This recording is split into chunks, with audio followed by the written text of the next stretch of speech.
Hi, if you're a single person, I want you to move closer.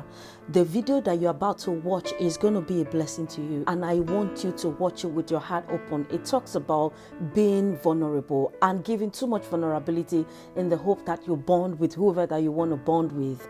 All right, I just want you to go watch it and let me know what you think. All right, I'll get back to you later.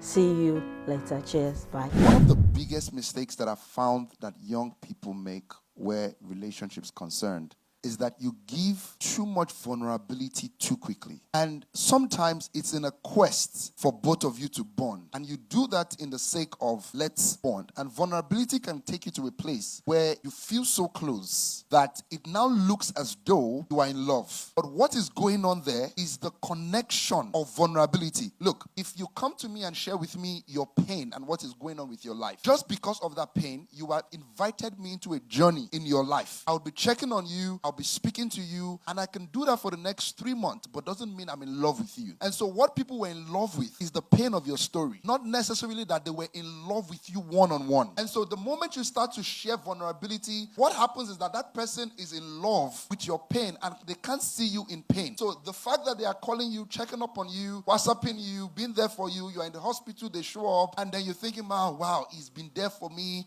In fact, when he cried, I cried. He really cried.